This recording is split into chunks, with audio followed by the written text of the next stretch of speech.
नमस्कार, आप देख रहे हैं जवाब तो देना पड़ेगा और आपके साथ में विजेंद्र सोलंकी।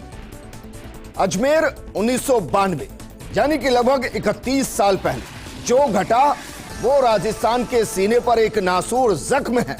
उसने एक ऐसा जख्म दिया जो शायद हिंदुस्तान राजस्थान कभी नहीं भूल सकता। लेकिन उसको लेकर एक फिल्म आई और उस फिल्म ने उससे भी बड़ा जख्म दिया है।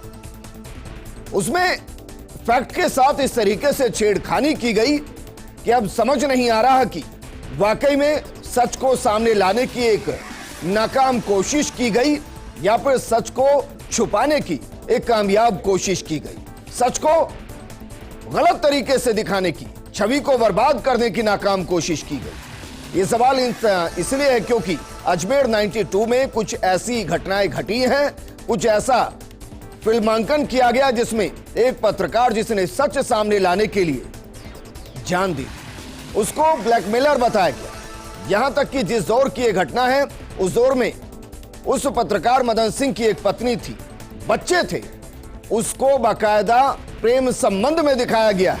और किसके? उस वक्त के एसपी की बेटी के साथ। इसमें जिन खादिम को मुख्य आरोपी बनाया गया उनका दूर दूर तक कोई जिक्र नहीं है। और दिखाया गया है कि एक मंत्री के कहने पर एक हिंदू को इसलिए इसमें शामिल किया गया ताकि दंगे ना भड़के। क्या वाकई में इस फिल्म के जरिए वो सम्मान उनसे छीन लिया गया जो सम्मान के सच्चे हकदार थे? और क्या इस फिल्म को बैन करना ही एक सही समाधान है ताकि इस फिल्म को देखने के बाद चाहे वो मदन सिंह हो, चाहे उस वक्त के एसपी हो या फिर बाकी कोई और हो, उनकी छवि को धक्का ना लगे और उनके परिवार ये ना सोचने लगे, उनके परिवार के लिए नजरिया ना बनने लगे कि ये उस दौर के वो ब्लैकमेलर के परिवार के लोग हैं जिनकी वजह से दुष्कर्म हुए, जिनकी वजह से स्कैंडल हुए और जिनकी वजह से ये सारी घटना घटी। आज बात इसी मुद्दे पर कि इस फिल्म के जरिए जिनसे सम्मान छीन लिया गया उनका सम्मान लौटाया कैसे जाएगा।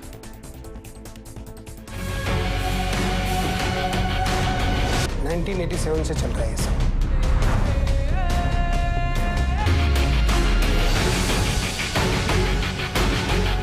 ये जिस तरह की न्यूज छपी है कहीं ये हिंदू मुस्लिम का मुद्दा न बन जाए।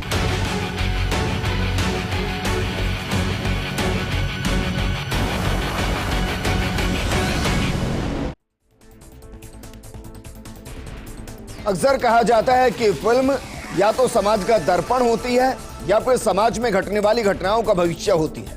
लेकिन यह एक ऐसा दर्पण है जिसने वर्तमान को झकझोर कर रख दिया, इतिहास को बदल कर रख दिया और भविष्य के लिए एक नई कहानी को गढ़ दिया है। इस मुद्दे पर बात करने के लिए हमारे साथ मौजूद हैं कांग्रेस नेता प्रतीक सिंह जी, बीजेपी नेता शैलेंद्र गुर्जर जी, वरिष्ठ अधिवक्ता AK जैन साहब हमारे साथ मौजूद हैं, श्री राजपूत करणी सेना के राष्ट्रीय अध्यक्ष महिपाल सिंह मकराना जी, और साथ में हमारे मौजूद हैं मदन सिंह की बड़ी बहन मंजू कबर। मंजू जी, शुरुआत आपके साथ करना चाहेंगे। ये फिल्म तो मैं मानकर चल रहा हूं आपने देखी नहीं होगी, लेकिन हम ये बता रहे हैं कि इसमें मदन सिंह को ब्लैकमेलर बताया गया है जो फोटो ना छापने के लिए 20-20, 50-50 हजार रुपए मांगता था, और उस वक्त के एसपी की जो बेटी है उसका प्रेमी बताया गया है। एसपी की अगर बेटी है तो एसपी का नाम बताइए आप, तब हम बताएंगे कि हाँ उन्होंने करा के ऐसा। और मेरे भैया ने तो अपने जेवर, अपने घर की पत्नी के जेवर, अपनी माँ के जेवर बेच बेच के अपना प्रेस चलाया है। उनके पास तो कार छोड़ो, स्कूटर के ऊपर वो रात को जा रहे थे पेट्रोल भरवाने जी। अगर उनके पास कार होती, मैंने सुना है कि फिल्म में ये बताया गया है कि उनको कार खरीदी गई, ऐशो आराम की जिंदगी। आज हमारे घर अजमेर जाके देख लीजिए, हमारा क्या ऐशो आराम का घर है। मेरे भतीजे कितनी परेशानी में जी रहे, मेरे भतीजे को जीने नहीं दे रहा राजकुमार जयपाल, बहुत ज्यादा परेशान कर रखा उसने। आज हमारे घर को जाके तो देखिए, जिस ऐशो आराम में वो रह रहे हैं वो देखिए जाके। मेरी माँ ने पापड़ बेल बेल के मेरे भतीजों को, बच्चों को पाला है। मेरी माँ ने बहुत दुख सहते सहते चली गई, राजकुमार जयपाल को गाली देते देते चली गई। बहुत ज्यादा परेशान, मेरे भैया को ब्लैकमेलर बताया, इसीलिए मैं आज यहाँ पे आई हूँ, नहीं तो मैं आती भी नहीं। मैं अपने घर गृहस्थी के अंदर इतनी फंसी हुई थी कि मुझे ये पता भी नहीं था। मैंने जब मोबाइल के अंदर जब आया मेरे पास तो मैंने देखा तब मुझे बड़ा दुख हुआ। मैंने तुरंत रात को आपके यहाँ पे फोन करा कि ये सब मेरे भैया के लिए गलत बताया गया जा रहा है, मुझे आपके यहाँ आकर के सही बात बतानी है। जिसने फिल्म बनाई, क्या उसने आपके परिवार से रजामंदी ली थी कि हम ये फिल्म बना रहे हैं? नहीं, वो आया ही नहीं हमारे पास तो दूसरे जने आए थे, यूट्यूबर आए थे और बहुत सारे जने आए थे। वो तो सिर्फ केवल दैनिक नवज्योति वाले के पास ही गया था और वो तो बिक गया जी। नहीं, आपके परिवार से पूछा कि भाई क्या हुआ था उस दौर में? आपकी माँ तो क्योंकि नहीं, लेकिन जो भी थे, जो कहानी थी, उसके बारे में किसी ने जानकारी ली कि भाई आप बताइए जरा आपका नजरिया क्या रहा, हम फिल्म बना रहे हैं? नहीं, फिल्म वाले नहीं आए हमारे घर पे, बिल्कुल नहीं आए।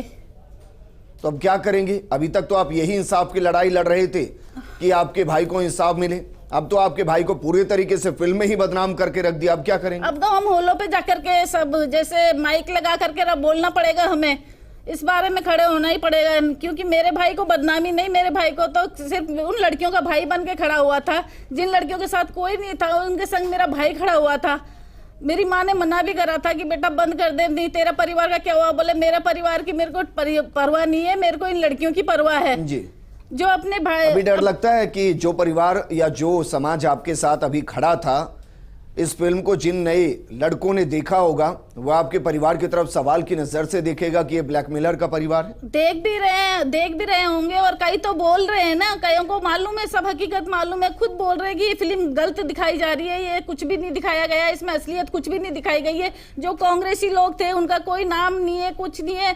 जो खादिम के बच्चे थे उनका कोई अनवर चिश्ती, फारूक चिश्ती, उनका किसी का कोई नाम नहीं है। शुरुआत तो वहीं से हुई थी, दरगाह के चिश्ती परिवार से ही हुई थी जी। और ये राजकुमार जयपाल, ये सब इसी में लिप्त थे और आज इसी को राजकुमार जयपाल को उपाध्यक्ष की पोस्ट के ऊपर गहलोत सरकार ने बिठा दिया है। महिपाल मकराना हमारे साथ हैं। महिपाल भाई, यहाँ जो आंसू है ना, ये आंसू बीते 31 साल से निकल रहे हैं, लेकिन अभी जो आंसू निकल रहे हैं ना, उसके पीछे की वजह यह है कि 31 साल में जो सहा गया और जिसके लिए इंसाफ मांगा जा रहा था, उस पर 2 काले धब्बे और लगा दिए गए हैं इस फिल्म के जरिए। देखिए, मैं ये फिल्म जब नहीं आई थी तब भी आपके चैनल पे मैं आया था और रिलीज होने के लिए कई सारे लोगों ने इस पे ऑब्जेक्शन किया था। वो लोग थे जो अभियुक्त थे। अभी फिल्म रिलीज हो गई है और मालूम चल रहा है अभियुक्तों को तो अभियुक्त दिखाने की उनकी औकात नहीं रही, और जिन लोगों ने उन महिलाओं की पीड़ाओं को समाज के सामने रखा, जिस मदन सिंह ने जान की बाजी लगाकर और जान से हाथ धो बैठा आदमी को मार दिया गया है, उसका परिवार 30 साल से अपने हक की, अपने इंसाफ की लड़ाई लड़ रहा है, उसी को बदनाम कर दिया गया, ब्लैकमेलर घोषित कर दिया गया। ऐसी फिल्म बनाने वालों पे भी बकायदा इस तरीके की सीआई सब धाराओं में मुकदमा दर्ज होना चाहिए, बकायदा उन पे कार्रवाई होनी चाहिए, ऐसी फिल्में बैन होनी चाहिए। अभियुक्तों को ये न तो कभी उनका नकाब हटा सके, जो उसमें थे जिन्होंने उन महिलाओं की बात को उठाया, उनको इन्होंने इस लेवल पे बदनाम किया है। तो आप देख लीजिए ये फिल्म बनी किसके लिए। पहले तो वहां से विरोध करवाया गया उन खादिम परिवार और चिश्ती परिवार के द्वारा कि लोगों को लगे कि आप फिल्म में अच्छाई दिखेगी, जबकि मुझे लगता है, जहां तक मुझे अंदेशा है, कि फिल्म हो सकता है अभियुक्तों के पैसों से बनाई गई हो सकता है उन लोगों का इसमें हाथ हो। लेकिन महिपाल भाई, क्योंकि पत्रकार का कोई धर्म भी नहीं होता है, पत्रकार की कोई जाति भी नहीं होती, और उसी पत्रकारिता के लहजे से इस वक्त मैं मदन सिंह के लिए प्रोग्राम कर रहा हूं, उसके परिवार के लिए कर रहा हूं, क्योंकि और कोई आवाज उठाने की स्थिति में है नहीं। मेरा सवाल आपसे है कि एक फिल्म आई थी पद्मावती, आपने पुरजोर विरोध किया था, करणी सेना ने पुरजोर विरोध किया था, और उसका असर यह हुआ था कि फिल्म के प्रोमो के अंदर चेंज किए गए थे और फिल्म का नाम भी पद्मावती से हटाकर पद्मावत किया गया था। इस फिल्म को लेकर वो गंभीरता क्यों नहीं नजर आई? देखिए, मुझे इसकी पूरी जानकारी नहीं थी कि फिल्म में दिखाया क्या गया। अभी आज ही जानकारी हम लोगों ने जुटाई है आपके चैनल के माध्यम से, जब फोन आया कि इस तरीके की फिल्म है और उसमें ब्लैकमेलर दिखाया गया, अभी हम लोगों ने इसकी जानकारी ली है। देखिए देखो, हर कोई फिल्म का अगर प्रतिरोध होता है उसमें दिक्कतें क्या है, वो लोग उसकी जानकारी जुटाते हैं जिसमें गलत दिखाया गया। हमें तो ये लग रहा था कि इस फिल्म में कि लोगों को, कई परिवारों को न्याय मिलेगा। वो महिलाएं जो 35-32 साल से अपने हक की लड़ाई का इंतजार कर रही है कि उनके साथ इंसाफ होगा, वो सीनियर सिटीजन हो गई है आज भी इंतजार कर रही है कि हमें जिस तरीके से ब्लैकमेल किया गया, हमारे साथ अब्यूज किया गया, हमारे साथ बलात्कार हुआ, हमारे साथ घृणित कार्य हुआ, उन लोगों को न्याय दिलाने के बजाय जिन लोगों ने न्याय की भूमिका के लिए एक विशेष योगदान दिया। ठीक है महिपाल भाई, आप हमारे साथ बने रहिए। हमारे साथ ए के जैन साहब भी हैं। ए के जैन साहब, क्या कहीं कुछ ऐसे पन्ने हैं, अधूरे पन्ने हैं, जिनके जरिए इस फिल्म में जो दिखाया गया उसको किसी भी सूरत में सही ठहराया जा सके? देखिए, सबसे बड़ी बात यह कि यदि फिल्मकार ये कहता है कि उसने सच्ची घटना के आधार पर कोई फिल्म बनाई है, तो ये उसकी जिम्मेदारी होती है कि घटनाओं का सही रूप से चित्रण करे और जो संबंधित लोग हैं जिनके विषय में लिख रहा है, या तो उनसे अधिकार प्राप्त करे, अन्यथा उनके विषय में असत्य कथन नहीं करे। कई बार इन मामलों में फिल्मों पर प्रतिबंध भी लगा। आप ये कह रहे हैं कि मदन सिंह के परिवार से परमिशन लेनी चाहिए थी, रजामंदी लेनी चाहिए थी? बिल्कुल लेनी चाहिए थी, कैरेक्टर करने से पहले।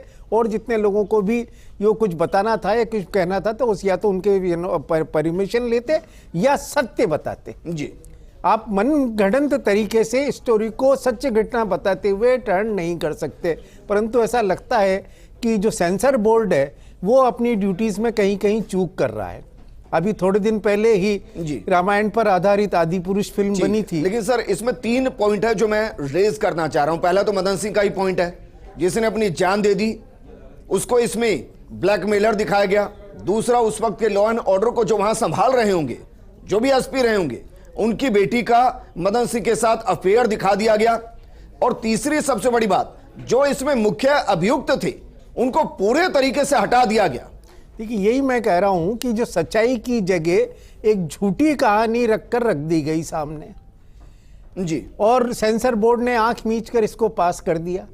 क्या इनकी जिम्मेदारी नहीं थी सेंसर बोर्ड की कि पहले इनकी वेरीफाई करके और उसके बाद सेंसर बोर्ड से पास करते? जब आदमी ये क्लेम कर रहा है कि मैं सच्ची घटनाओं पर बना रहा हूं और उसके बदले आप मेलाइन कर रहे हैं, डिफेम कर रहे हैं, एक तत्कालीन आईपीएस अधिकारियों को जो भी वहां पोस्टेड रहे बिना नाम लिए, उनको डिफेम कर रहे हैं। एक ऐसा पत्रकार जिसने अपनी जान दी, उसके परिवार को और उसे दोनों को डिफेम आप कर रहे हैं। और साथ में उन अभियुक्तों को बचा भी रहे हैं। अभियुक्तों को आप बचा रहे हैं, ये स्पष्ट नहीं कर रहे हैं कि अभियुक्त कौन है, क्या है। और मैं तो कहना चाहूंगा कि तत्कालीन सरकार को भी आप डिफेम कर रहे हैं जी। कि जब आप तत्कालीन मंत्री ये कह रहा है कि एक आदमी को झूठा मुलजिम इसलिए बना लो ताकि हिंदू मुस्लिम राइट नहीं हो, तो ये तत्कालीन सरकार जो आदरणीय भैरव सिंह सरकार थी, उसको भी सवाल यह है कि खुलकर कहिए आंसू, मदन जी का परिवार हमारे साथ है, उनको कह दीजिए कि भाई मदन जो थे वो ब्लैकमेलर थे, उनके अपनी शादी के अलावा संबंध थे, उन्होंने पैसे लिए थे।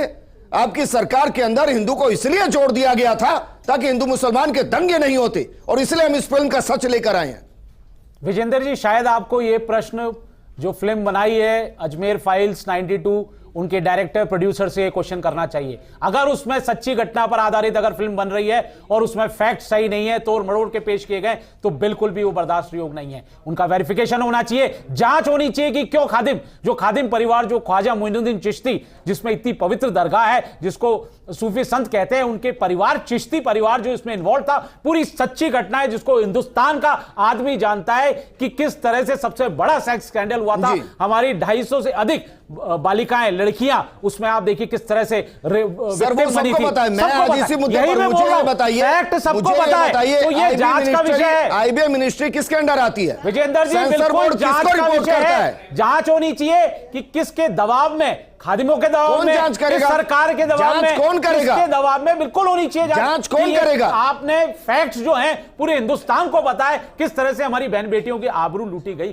किस तरह से बलात्कार किया गया। मैं ये पूछ रहा हूं, जांच कौन करेगा? सब दृश्यमान हो जाती हैं जब हम इस दृश्य को याद क्या करते हैं। आईबी मिनिस्ट्री की जिम्मेदारी नहीं बनती कि इस तरीके की फिल्म अगर बन रही है तो या तो सेंसर बोर्ड से जो पास कर रहा है उसको वहां से हटाया जाए, एक के बाद एक विवादित फिल्में आ रही हैं, उसके अलावा जो प्रोड्यूसर, जो डायरेक्टर इस तरीके से फैक्ट को ब्रेक कर रहा है, क्या उसके अगेंस्ट कार्रवाई नहीं होनी चाहिए थी? और इस पर फर्स्ट इंडिया ही लगातार 5 दिनों से डिबेट कर रहा है। क्या यह अभी तक आईबी मिनिस्ट्री और सरकार तक पहुंचा नहीं कि आपकी ही सरकार को डिफेम किया गया, मुख्य अभियुक्तों को हटा दिया गया, जो इसमें अपनी जान से खेल गया उसको आपने ब्लैकमेलर दिखा दिया? यह फिल्म बैन क्यों नहीं हुई अभी तक? देखिए विजेंद्र जी, मैंने आपको बताया निश्चित तौर पर जो आपके प्रश्न है वो डायरेक्टर प्रोड्यूसर से करने चाहिए, उनकी जिम्मेदारी होती है। और जैसे आपने देखा Kashmir files I, Kerala story I, supreme court तक गए, सुप्रीम कोर्ट ने भी कहा कि नहीं, अगर फैक्चुअल है तो वो दिखानी चाहिए, क्योंकि हिंदुस्तान की जनता को जानने का अधिकार है। और इस तरह से आप समझिए, ये इस तरह से एक फिल्म नहीं है। आपको पता है जब हिंदू समाज संस्कृति में कुरीतियां थी तो उन पर भी फिल्में बनी है, चाहे सती प्रथा हो, बाल विवाह, शैलेंद्र गुर्जर जी, मैं सिर्फ एक ही पॉइंट पर डिबेट करता हूं सर, उन पर फिल्में बनाई जाती, मेरा एक ही पॉइंट है तबके की हो सर, मेरा एक ही पॉइंट है इस डिबेट का, मैं इधर उधर नहीं जाता। मुझे बताइए क्या इस फिल्म में सत्य दिखाया गया है आपकी नजर में? देखिए मैंने फिल्म नहीं देखी विजेंद्र जी, लेकिन जो अभी कंटेंट मैंने पढ़े हैं और जो सच्चाई है इसकी जांच होनी चाहिए। मैं आपके इस चैनल के माध्यम से ये मांग करता हूं कि जांच होनी चाहिए फैक्ट्स की। प्रतीक सिंह, देखिए, जो आजकल बॉलीवुड में चलन चला है कि आप दो समुदायों के बीच में अगर कोई घटनाएं हुई हैं या इस तरीके की कोई चीजें हुई हैं उस पर पिक्चर बनाइए और उसको आप उद्धृत करके पैसा कमाइए, चाहे केरला स्टोरी हो चाहे आदि पुरुष के टाइम पे। पिछले 6 जून को हम यहीं पे इसी मंच पे एक डिबेट कर रहे थे इसी मूवी के लिए, और मैंने तब भी कहा था कि अगर मूवी आए उसके अंदर फैक्ट हो तो मूवी आनी चाहिए, फैक्ट के साथ आनी चाहिए। और उस समय बीजेपी के नेता बोल रहे थे कि नहीं नहीं मूवी आने थे, आप क्यों रोक रहे हैं? अरे मैं तब भी यही कह रहा था और आज भी यही कह रहा हूं। आप ये सेंसर बोर्ड है वो सेंट्रल मिनिस्ट्री के अंडर में आता है, वहां पे क्यों नहीं इसकी जांच की गई, क्यों नहीं फैक्ट को जांचा गया? और अब भी आप बैन कर दीजिए ना, क्यों नहीं कर रहे हैं? अब रही राज्य सरकार के बैन के लिए, तो पिछले दिनों केरला स्टोरी के समय पे हमने देखा था कि बंगाल ने उस पर बैन लगा दिया था।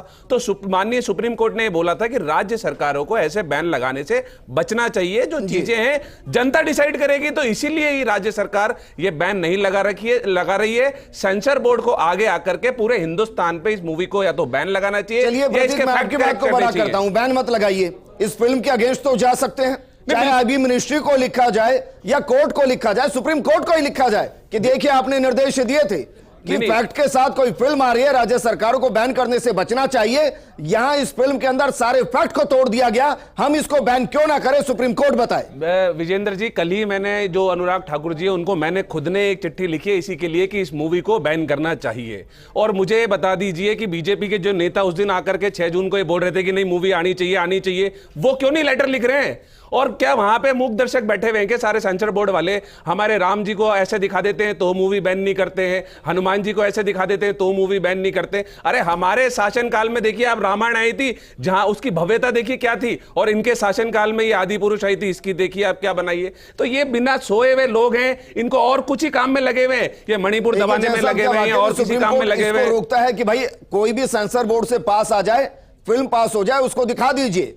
देखिए, सामान्य नियम ये है कि अभिव्यक्ति की स्वतंत्रता पर अवांछित हस्तक्षेप नहीं करना चाहिए। और अगर ये माना जाता है कि सेंसर बोर्ड ने अगर कोई मूवी पास की है तो जब तक उससे लॉ एंड ऑर्डर की सिचुएशन स्थानीय स्तर पर पैदा नहीं हो रही हो, तब कलेक्टर को या डिस्ट्रिक्ट एडमिनिस्ट्रेशन को या उससे आगे जाएं तो स्टेट गवर्नमेंट को पावर है कि हमारे राज्य में इस पिक्चर की वजह से इस कारण से लॉ एंड ऑर्डर की सिचुएशन पैदा हो रही है, इसलिए हम इसको इस पर्टिकुलर क्षेत्र में या पर्टिकुलर उसमें बैन कर रहे हैं। किसी भी पिक्चर को पूर्ण रूप से बैन करने की पावर सिर्फ सेंसर बोर्ड के पास है, क्योंकि वो पास नहीं करे। बोर्ड है या सर्टिफिकेशन बोर्ड है कि बस आइए आप सर्टिफिकेट लेकर चले जाइए, ऐसा ही लग रहा है। कर लो, मुझे तो ऐसा लग रहा है सेंसर बोर्ड ऐसा हो गया कि आप जाओ खुद ही डाउनलोड कर लो, जो दिखाना है वो दिखाओ, क्योंकि सब लोग इधर उधर चीजों में व्यस्त हैं, कोई मणिपुर में व्यस्त है, कोई कहीं और। आपने AK जैन साहब को सुना होगा, उन्होंने कहा कि भाई जब तक लॉ एंड ऑर्डर की स्थिति पैदा ना हो जाए तब तक सरकार कदम नहीं उठाती। मैं हिंसा के समर्थन में नहीं हूं, लेकिन सच्चाई यह भी है सर कि जब तक बच्चा रोता नहीं मां दूध पिलाती नहीं है, और ये कहावत यूं ही नहीं बनी है। देखिए ऐसा है, करणी सेना एक संस्था है जो राजपूत समाज की बात रखती है। यहाँ पे जो पत्रकार बंधु है, आपने अभी बोला पत्रकार का कोई धर्म नहीं होता, बात का मैं सहमत हूँ, पर इस मामले में पत्रकारों को भी मिलकर बाकायदा मदन सिंह के फेवर में बात उठानी चाहिए। और अगर पत्रकार संघ नहीं उठा रहा है तो जार एसोसिएशन का मैं संस्थापक, उसका मैं वो संरक्षक हूँ, और जार एसोसिएशन एक पत्रकारिता का बहुत बड़ा संघ है। मैं उसका, चाहे उसके माध्यम से महिपाल सिंह की आप टिप्पणी ले लीजिए, चाहे महिपाल सिंह के राष्ट्रीय अध्यक्ष होने के नाते टिप्पणी ले लीजिए कि वो गलत बात है। हम लोग सड़कों पे उतरेंगे, विरोध करेंगे, फिर ये सरकार बोलेगी किस तरीके का पहले आपने समर्थन किया भी है। तो आपने अभियुक्तों को नकाबपोश अभियुक्तों को बाकायदा ये करने के लिए ये फिल्म बनाई थी कि उनको ये पूरे देश को मालूम चले कि इन लोगों ने दरिंदगी करी है महिलाओं के साथ। इसलिए नहीं बनाई थी कि जो लोग महिलाओं के सम्मान के लिए खड़े थे, आपने उनको कलंकित कर दिया, पूरे पत्रकारिता के पेशे को कलंकित कर दिया। और एक उस जाति समुदाय का व्यक्ति जो हमेशा महिलाओं के सम्मान के लिए लड़ता पड़ता है, उसने जान गंवा दी अपनी, वो परिवार अनाथ हो गया। और इन लोगों ने इस तरीके की फिल्म बनाई है। शर्म आनी चाहिए ऐसे लोगों पर। हम लोग अगर कदम उठाएंगे तो फिर समाज, सरकार और ये जो भी नुमाइंदे बोलेंगे कि आपने पहले बात क्यों नहीं करी। आपके चैनल के माध्यम से बोलना चाह रहा हूँ, इस फिल्म में जल्दी से जल्दी रोक रखे, नहीं तो उसको जो कंटेंट है गलत उसको हटाया जाए, माफी मांगी जाए, नहीं तो विरोध के लिए सड़कों पे उतरना पड़ेगा। इसको मैं आपकी तरफ से चेतावनी भी मान लूं और गुजारिश भी मान लूं, दोनों मान लूं? देखिए, मैंने बोला ना अभी पत्रकारिता का धर्म नहीं है तो पत्रकारों की तरफ से भी है। और अगर संस्था की तरफ से तो इस धर्म को निभा रहा है। पूछना चाह रहे हैं तो संस्था ये इस मुद्दे पर मेरी चौथी डिबेट है सर। पूरा देश जानता है। हमें बार बार अब हमारे अनुशासन की परीक्षा ली जाएगी। अगर हम अनुशासन में फेल हो गए तो दिक्कतें हो सकती है कई सारे लोगों के लिए। तो हम नहीं चाहते हम अनुशासन में फेल हो, पर ऐसे कोई भी व्यक्ति क्या सरकार से आपका पूरा परिवार मिलेगा ये कहते हुए कि भाई चलिए ठीक है, इतने साल में आप मदन सिंह को इंसाफ नहीं दे पाए, कोई बात नहीं, कम से कम उसके इज्जत को इस तरीके से डिफेम होने से तो रोकिए। वो जहां भी होंगे क्या देख रहे होंगे, किस लिए उन्होंने जान दे दी और आज क्या दिखाया जा रहा है। क्या आप मिलेंगे मुख्यमंत्री से, आप बाकी किसी से दिल्ली जाकर मिलेंगे किसी से कि इसको बैन कीजिए? मुख्यमंत्री जी से तो पहले भी मेरी बड़ी दीदी मिलके गई थी गहलोत साहब से। उन्होंने कहा था कि राजकुमार जयपाल को टिकट मत दीजिए साहब, ये लड़कियों की बहन बेटियों की इज्जत लूटता है, ये बहुत बेकार आदमी है, ये कातिल है। फिर उन्होंने अपना पल्ला झाड़ते हुए सीपी जोशी जी के पास भेज दिया था मेरी दीदी को। मेरी दीदी उनके पास गई, सीपी जोशी जी ने उनसे कागज ले लिए। वो कागज अपनी टेबल पे बिछा के रात को वो टीवी के ऊपर बोलते हैं कि कोई कह रहा है कि राजकुमार जयपाल को बोले टिकट ना दिया जाए, पर हमें टिकट देना पड़ेगा, बोले हमारी मजबूरी है। ऐसी क्या मजबूरी है जो एक कातिल जंग हो गई। देखिए, उसमें मैं ये कहूंगा कि भाई कानून अपना काम कर रहा है और कानून जब तक किसी को आरोपी ना गुनहगार ना साबित करे, मैं व्यक्तिगत तौर पर उस पर टिप्पणी करने की स्थिति में नहीं हूं। लेकिन मैं ये कह रहा हूं कि यहां तो मामला सीधा सीधा मदन सिंह का है। और इस फिल्म के अंदर जो दिखाया गया और आज जिन्होंने इस फिल्म को देखा होगा उनके लिए मदन सिंह ब्लैकमेलर हो गया है, अवैध संबंध रखने वाला हो गया है। तो क्या इस फिल्म को बैन करने की मांग की जाएगी मुख्यमंत्री? हाँ, मैं मुख्यमंत्री जी से हाथ जोड़ के मैं आपके चैनल के द्वारा रिक्वेस्ट करती हूँ कि मेरे भैया के चरित्र पे बिल्कुल भी लाछन नहीं लगाया जाए। वो बिल्कुल दाग एक मात्र भी उनके कपड़े के पर जैसे दाग नहीं होता, वैसे बिल्कुल साफ चरित्र था उनका। तो वो दूसरों की बहन बेटियों के लिए लड़ रहे थे, अपनी बहन बेटियों के लिए नहीं लड़ रहे थे। मेहरबानी करके उनके ऊपर ये दाग ना लगने दे और इस पिक्चर को बैन किया जाए। अगर सच्चाई दिखानी है तो दिखाओ, नहीं दिखानी है तो इतना झूठा इल्जाम नहीं लगाया जाए मेरे भाई के ऊपर। ठीक है शैलेंद्र गुर्जर जी, ये दर्द महसूस होता है कभी अंदर से कि भाई क्या हो रहा है, कैसे हो रहा है, हम इनके साथ खड़ा होना चाहिए, इंसाफ की आवाज में साथ आना चाहिए? बिल्कुल विजेंद्र जी, भारतीय जनता पार्टी हमेशा संवेदनशील रही है, हमेशा दर्द के साथ रही है। मैंने आपको बताया ना। आप बताइए इस फिल्म में जो कंटेंट्स आ रहे हैं और जो कांग्रेस के नेता रहे, फारूक चिश्ती हो, अनवर चिश्ती हो, नफीस चिश्ती हो, उनको दबाने की कोशिश की जा रही है। तो आप बताइए इससे फायदा किसको हो रहा है? ये राजस्थान की जनता को सोचना चाहिए। तो निश्चित तौर पर मैंने आपको कहा जांच का विषय, जांच होनी चाहिए कि ये किस तरह से कंटेंट सेंसर बोर्ड ने इसको रोका क्यों नहीं? फिल्म फैक्ट्स को नहीं बताया गया क्योंकि पूरी सच्चाई हिंदुस्तान की जनता के सामने किस तरह से हमारी बहन बेटियों के साथ हुआ, उस दर्द को हम भूल नहीं सकते। क्या बीजेपी के प्रदेश ऑफिस से दिलाने का काम शैलेंद्र गुर्जर जी, प्रधानमंत्री भी आने वाले हैं राजस्थान में, और भी मंत्री आ रहे हैं, आपके प्रदेश राष्ट्रीय अध्यक्ष भी आ रहे हैं, गृह मंत्री भी आते हैं और भी आते हैं, क्या किसी को यह लिखा जाएगा बीजेपी ऑफिस की तरफ से कि इस फिल्म को बैन कीजिए? इसने राजस्थान के अंदर एक इतिहास को इतना गंदा कर दिया है कि हम समझ नहीं पा रहे कि जनता के बीच में कैसे जाएंगे। सवाल नहीं उठेगा क्या बीजेपी से? विजेंद्र जी, निश्चित तौर पर हम हमारे शीर्ष नेता को इससे अवगत कराएंगे कि उसमें तथ्य जो है तोड़ मरोड़ के पेश किए गए, वास्तविक तथ्य नहीं है। वो जांच का विषय, किससे किसको लाभ हो रहा है। और आप बताइए 88-87 से ये काम चल रहा है और जब भैरू सिंह जी की सरकार आई, हमने 6 महीने कैंप कर वहां इसका पूरा भंडाफोड़ किया, सरकार को डिफेम किया। इसमें मैं आपको यही बता रहा हूं, वक्त के मंत्री के बारे में कहा गया कि हिंदू को जोड़ दीजिए, दंगा रुक जाएगा। अरे आप बताइए ना, वो एसपी को कौन एसपी से मिलने गया था, ये बताइए ना। राजेंद्र गुड़ा कांग्रेस के लीडर खुद आरोप लगा रहे हैं। अभी 2 दिन 4 दिन पहले उन्होंने आरोप लगाया कि वो कौन गए थे, अब राजेंद्र SP गूढ़ा को पे आ उन्होंने गए कितनी या बार उस पे आ किया? गए, अरे मैं नहीं, कह रहा हूँ, नहीं एक सेकंड हमने मेरे को बोलने पकड़ने दीजिए, का काम किया, अब आपने उनको बोल लिया, सलाखों के अब पीछे आप भेजने का बोलिए काम ना, किया, समझे ना? आप बोलिए, मैं बोल लेता हूँ। 88-87 से अब आप बोलिए ना, उसी आप सरकार को बोलिए, डिफेंस किया गया। आप बोलिए, आप यूथ उसी कांग्रेस सरकार को अध्यक्ष डिफेंस का कर अरे रहे हैं। आप ये नहीं बोल पा रहे प्रधानमंत्री को कि आप बैन कर दीजिए, आपके मुंह में क्या दही जम गया क्या? आप अनुराग ठाकुर को क्यों नहीं बोल रहे कि बैन कीजिए इस मूवी को? आप ये अपील नहीं कर पा रहे हैं यहाँ पे कि आप बैन कीजिए। आपके कौन से नेता ने लेटर किया कि बैन करना चाहिए? आप यहाँ आकर के बोलते हैं अजमेर 92 पिक्चर आनी चाहिए, आप उनके पीछे हैं। आपको लग रहा था चुनाव में फायदा मिलेगा, लेकिन जब फायदा मिला नहीं तो आप यहाँ बिल मिला रहे हैं और बिल मिला करके ऐसी बातें कह रहे हैं। मैं कह रहा हूँ आप यहाँ अपील करिए, प्रधानमंत्री जी कल आ रहे हैं, आप बोल रहे हैं जांच नहीं, आप बैन तो करें, अरे बैन तो करें, जांच करते रहना, कल परसों पर ले लो, बचाने का काम प्रधानमंत्री आ रहे हैं कल, आप करिए। अरे 90 से लेकर 98 प्रतीक एक मिनट शैलेंद्र गुर्जर जी, मैं दो चीजें बता रहा हूं। आपकी सरकार ने एक्सपोज किया, मान लिया, चलिए इस फिल्म ने आपकी सरकार को यह एक्सपोज कर दिया कि आपके मंत्री ने कहा कि फला हिंदू के नाम को जोड़ दीजिए, दंगे भड़क जाएंगे। अब मुझे बताइए, क्या इस फिल्म, सुनिए मेरी बात, क्या इस फिल्म के अंदर जिस हिंदू को पकड़ा गया, क्या उसकी इसमें जिम्मेदारी नहीं थी? बेगुनाह को फंसा दिया। और दूसरी चीज ये सर, फंसाया जाना चाहिए, जांच होनी चाहिए। मैं आपको शुरू से कह रहा हूं, अगर तथ्य सही नहीं रखे, अरे सुन लो ना, कश्मीर फाइल्स क्या सच्चाई पे आधारित नहीं है? केरल स्टोरी सच्चाई पे आधारित नहीं है? सती प्रथा पे फिल्में बनी सच्चाई पे आधारित नहीं है? बाल विवाह, विधवा विवाह, जितने भी अत्याचार हुए उन पे फिल्में बनी, क्या वो सच्चाई पे आधारित नहीं थी क्या? निश्चित तौर पर जांच होनी चाहिए, कार्रवाई होनी चाहिए। एक जैन साहब, क्या ये स्थिति हो सकती है कि सरकार ये कहते हुए फिल्म को कुछ दिन के लिए राजस्थान के स्क्रीन से बाहर कर दे कि भाई इसके लिए हम जांच की गुजारिश कर रहे हैं, ये इसमें गलत फैक्ट दिखाए गए हैं, इनकी जांच कीजिए, जांच के बाद अगर जो दिखाया गया वही सही है तो राजस्थान सरकार इस फिल्म को वापस स्क्रीन दे दी? देखिए, स्क्रीन नहीं दी। फैक्ट्स की जांच राजस्थान सरकार नहीं कर सकती है, ये काम सेंसर बोर्ड का जी।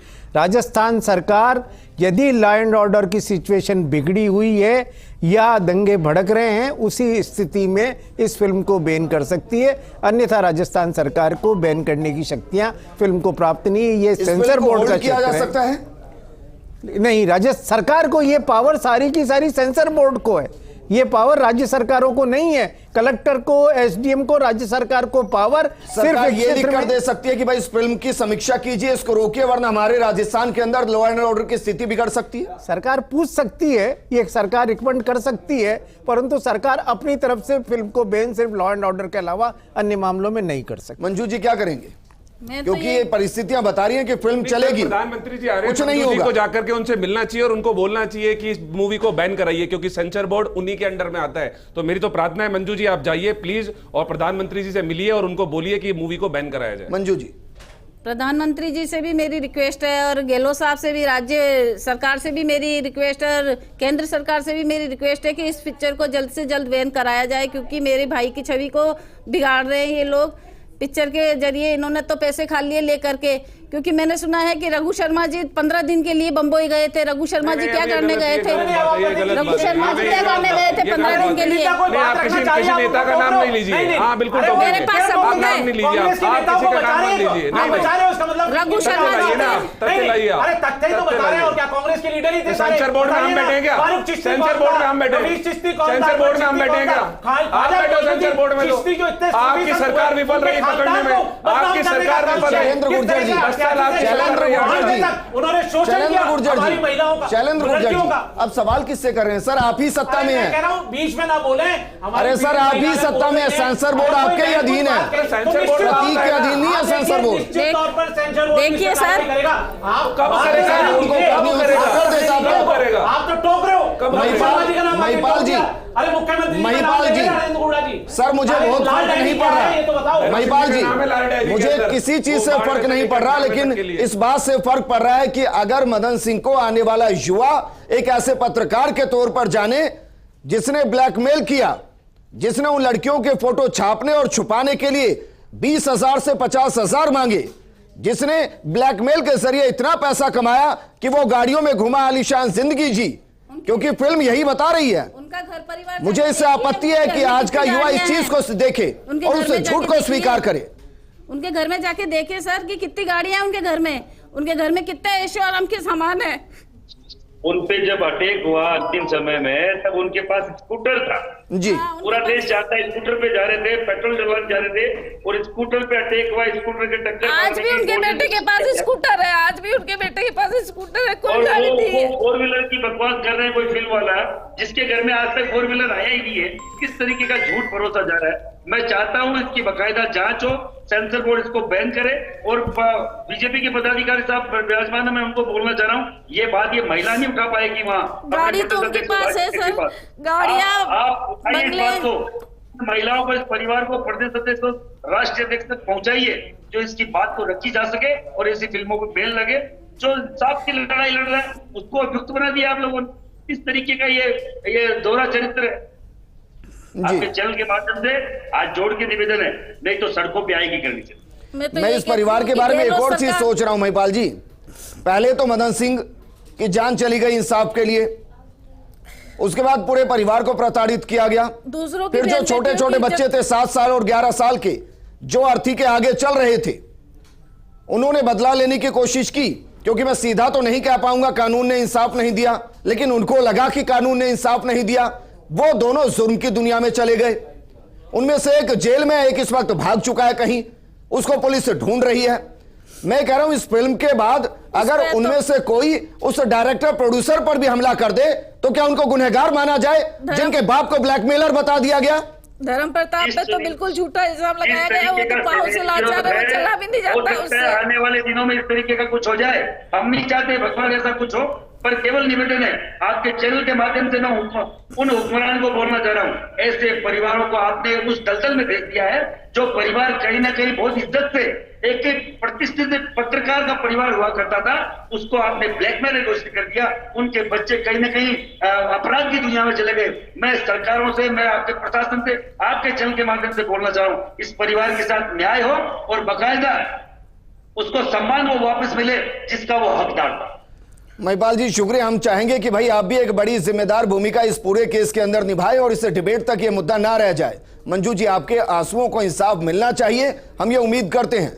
बाकी मेहमान हमारे साथ जुड़े, आप सभी का बहुत बहुत शुक्रिया। हम इस मुद्दे को इसलिए लेकर आए क्योंकि बतौर पत्रकार भी हमारी यह जिम्मेदारी बनती है कि इतिहास के पन्नों में जो एक ऐसा पत्रकार जो किसी के सामने झुका नहीं, जिसको बार बार धमकियां मिलती रही, उसने 70 प्रकाशन अपने निकाले, उसने एक एक करके खुलासा किया, जिसके सीने में कई गोलियां दाग दी गई, लेकिन पोस्टमार्टम रिपोर्ट में कहा गया कि शरीर में पस पड़ने की वजह से उसकी मौत हुई और आज उसको ब्लैकमेलर दिखाया गया है। फर्स्ट इंडिया मांग करता है कि इस पूरी फिल्म की जांच होनी चाहिए और अगर तथ्य गलत है तो इसको बैन करना चाहिए और उनके प्रोड्यूसर डायरेक्टर पर कानूनी कार्रवाई होनी चाहिए।